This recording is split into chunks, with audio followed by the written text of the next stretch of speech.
Universal news के तमाम viewers को मेरा आदाब। आज हमारे साथ हमारे एक बार फिर खास मेहमान मोहम्मद शकील, जो सोशल एक्टिविस्ट हैं और हेल्पिंग हैंड फाउंडेशन के जनरल सेक्रेटरी भी हैं। अब ये जो मैं सीरीज शुरू कर रहा हूँ, ये मैं उन लोगों के लिए शुरू कर रहा हूँ जो बिजनेसमैन भी हैं। इन्हीं हीरोज पे हम ये एक कहानी शुरू करेंगे ताकि अवेयरनेस पैदा हो। एपिसोड बनाने का ख्याल इसलिए आया कि अखबारों में सुर्खियां बनी कि दिल्ली का जो मुसलमान है, प्रॉपर दिल्ली के रहने वाले हैं, उनका जो तालीम स्तर है वो जीरो पे चले गया है। और इसी पे आज चर्चा करना है हम मोहम्मद शकील साहब से, क्योंकि शकील साहब की जो जर्नी है, बिजनेसमैन तो है ही, उसके अलावा अपना बिजनेस के अंदर अपने बेटे को भी नहीं लगाया, आला तालीम दी और तीनों बच्चे आज माशाल्लाह कामयाब हैं। जी जरान भाई, आपको और आपके चैनल को मैं दिल की गहराई से बधाई देता हूँ, मुबारकबाद देता हूँ, चूँकि माशाल्लाह ये वक्त के हिसाब से और समाज का जो रिक्वायरमेंट है उसकी अवेयरनेस का प्रोग्राम जो तरह तरह का आप लाते हैं, और ये वाक़ई और आपके चैनल और आपके माध्यम से जो समाज को मैसेज आता है, जो उन लोगों तक भी बात पहुँचती है, अल्हम्दुलिल्लाह वो सुनते भी हैं और आपकी बात को सुन के उस पे जो अमल करने की भी कोशिश करते हैं।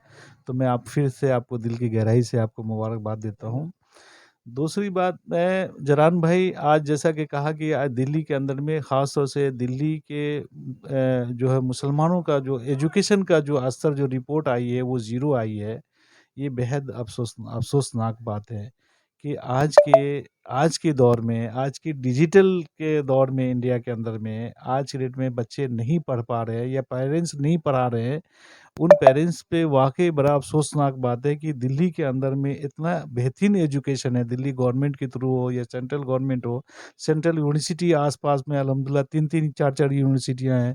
जैसे सबसे नियरेस्ट भाई तो 2 किलोमीटर के अंदर में दिल्ली यूनिवर्सिटी है, जो हिंदुस्तान का टॉप यूनिवर्सिटी है। जामिया मिलिया इस्लामिया है, जामिया हमदर्द है, जेएनयू है। इतनी अच्छी-अच्छी यूनिवर्सिटी होने के बावजूद भी यहाँ पे 0% 1% भी यहाँ के दिल्ली के ख़ास तौर से मुसलमानों के दिल्ली 6 के बच्चे नहीं पढ़ते हैं। ये निहायत ही अफ़सोसनाक बात है। तो आप ये बताइए शकील साहब, आपको मैंने सुना है कि आप पुरानी दिल्ली में तो कारोबार करते ही थे, पुरानी दिल्ली में भी आप रहते थे। आपने सडनली, जो मुझे मालूम चला, स्टडी करके आया हूँ, वो आपने अपने बच्चों की, सिर्फ आपके बच्चों की एजुकेशन के लिए आपने वो घर छोड़ दिया था, आप लक्ष्मी नगर शिफ्ट हुए थे और लक्ष्मी नगर से रोजाना आप अप डाउन करते थे। जी, जरन भाई, चूँकि यहाँ पे कारोबार तो था मेरा, लेकिन यहाँ पे जो माशरा है तालीम से रिलेटेड जो है वो बच्चों में वो चीज़ें नहीं थी। चूँकि ज़ाहिर-सी बात है, बच्चे होंगे तो उसके साथ उसी तरह का दोस्ती यारी और माहौल भी होना चाहिए था। तो मैंने यहाँ से बेहतर समझा, चूँकि मुझे तालीम से बढ़ के दुनिया की कोई भी चीज़ें नहीं है। तालीम है तो सब कुछ है, तालीम नहीं है तो कुछ नहीं है। तो हमने तालीम को बच्चों को देने के लिए और तालीम के साथ-साथ तरबियत भी देने के लिए, चूँकि यहाँ के बच्चों में वो तालीम के साथ-साथ तरबियत की भी बहुत सारी कमियाँ हैं।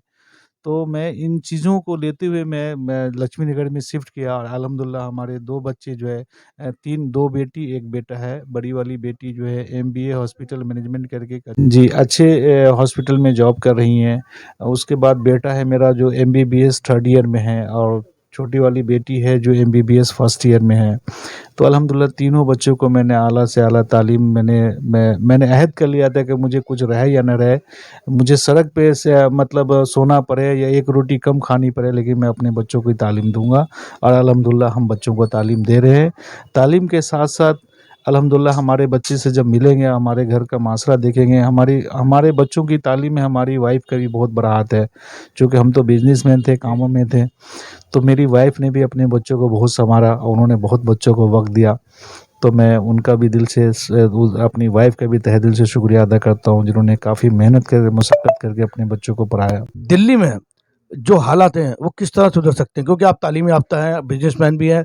आप ये बताइए कि, क्योंकि हम ये एपिसोड चलाने का हमारा मकसद ये, जो कामयाब लोग हैं, जिनके बच्चे कामयाब हो गए एजुकेशन के हवाले से, आप क्या दिल्ली के लोगों को कहना चाहते हैं? ये जो ज़ीरो स्तर हुआ है दिल्ली में, जो जो रिपोर्ट आई है, ये तो वाक़ई बहुत ही अफ़सोसनाक बात है। मैं यहाँ के आवाम को, यहाँ के पेरेंट्स को और ख़ास तौर से जो आरडब्ल्यू के जो हैं वो भी, और जो सोसाइटी चला रहे हैं, एनजीओ चला रहे हैं, तमाम लोगों से मेरी एक अपील है कि आप इस तरीके का एक एजुकेशन फेयर, जैसा कि मैंने अभी जो है हमारे दरभंगा में जो है मिथिला अंचल दरभंगा में हमारे कुछ दोस्तों ने एजुकेशन फेयर का 9 मई को जो है एजुकेशन फेयर लगा रहे हैं। क्या क्या एजुकेशन फेयर क्या है सर ये?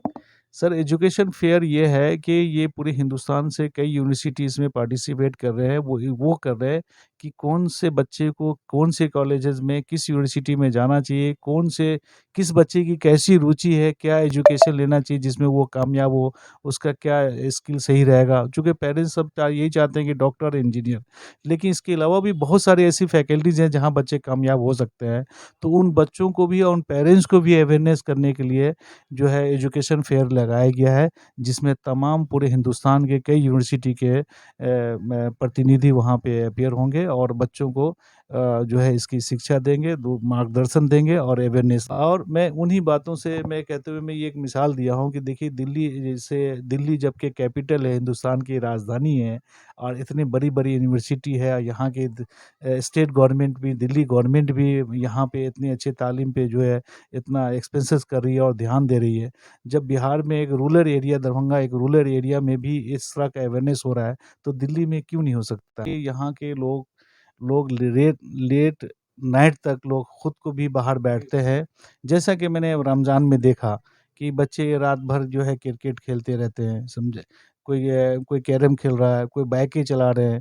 तो ये मैं उन बच्चों को भी कहना चाहता हूँ कि इनसे क्या आप साबित करना चाह रहे हैं? आपके क्या मुस्तकबिल बनेगा क्रिकेट खेल कर के? और मैं उन पेरेंट्स को भी कहना चाहता हूँ कि आप भी गली-कूची में और कई दोस्तों के साथ आप भी जो है चाय की चुस्की लेके बातें करते रहते हैं। या मैं घर में भी देखता हूँ माहौल ऐसा है कि माँ और बहनें जो है वो अपना टीवी सीरियल देख रही हैं।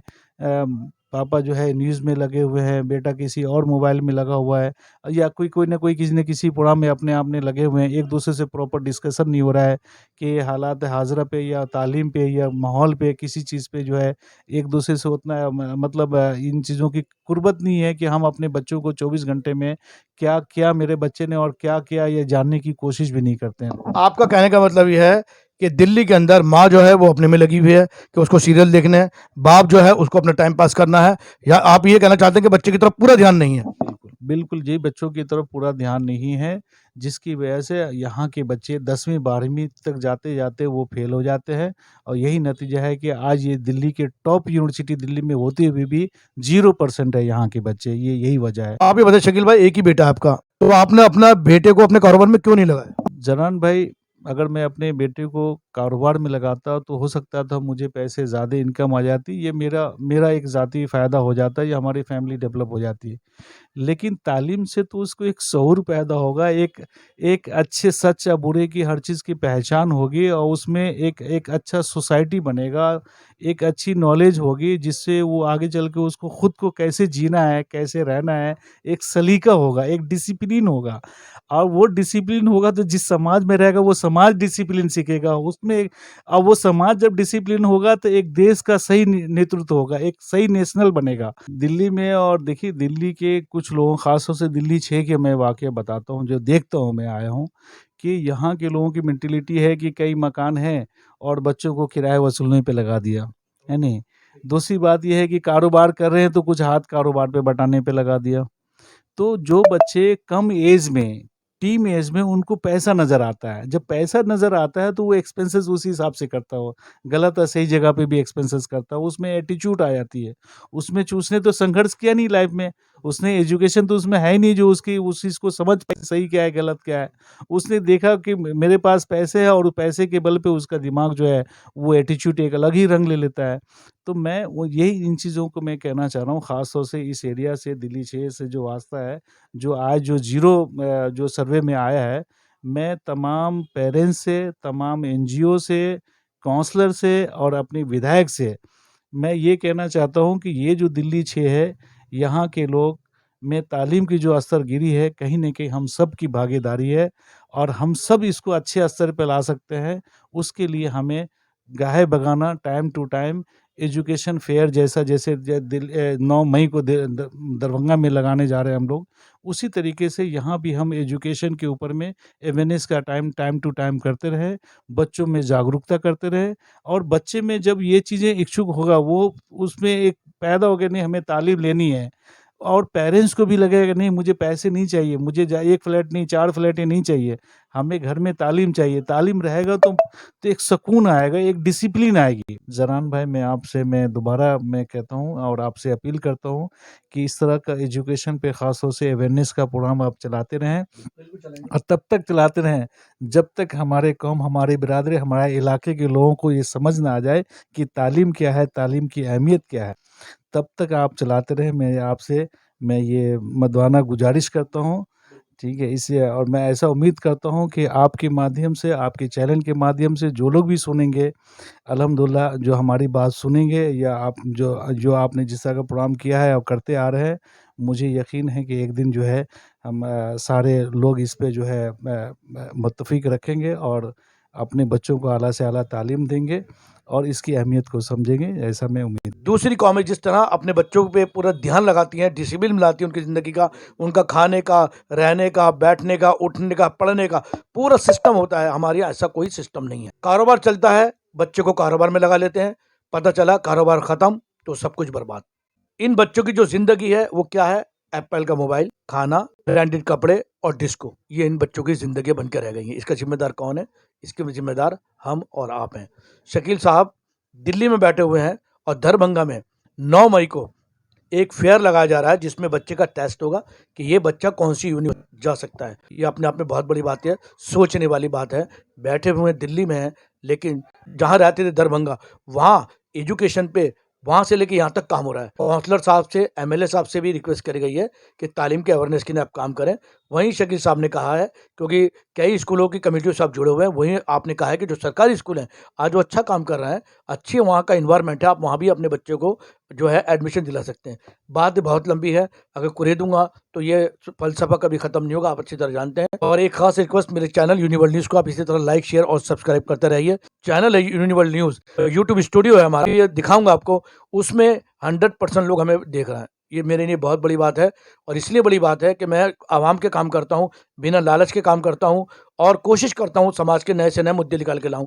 100% लोग इसको देख रहे हैं लेकिन सब्सक्राइब नहीं कर रहे हैं। आपसे एक रिक्वेस्ट है कि आप मेरे चैनल यूनिवर्ल्ड न्यूज़ को लाइक, शेयर और सब्सक्राइब ज़रूर करें और बेल आइकन जो है उसको ज़रूर दबाएँ। एक बहुत बड़ी बात बता रहा हूँ, जितनी मेरी वीडियो हैं, मेरे वीडियो 99% जो हैं वो शेयर करने के काबिल होते हैं। क्यों? इसमें एजुकेशन की बात होती है, इसमें शिक्षा की बात होती है, इसमें रोज़गार की बात होती है। आप जो भी मैं बता रहा हूँ, जैसे लाइक करते हैं, शेयर करते हैं, सब्सक्राइब करते हैं या बेल आइकन को दबाते हैं, आप यकीन करिए आपका डाटा खर्च नहीं होता, ना आपका पैसा लगता है। लेकिन ये हमारे नहीं है, एक जज़्बे की बात होती है। आप ऐसा करेंगे, हमारा चैनल आगे बढ़ेगा, हम अच्छे से अच्छा प्रोग्राम आप तक लाएँगे। और इसी के साथ मैं आपसे इजाज़त लेता हूँ। यूनिवर्ल्ड न्यूज़ ब्यूरो, दिल्ली।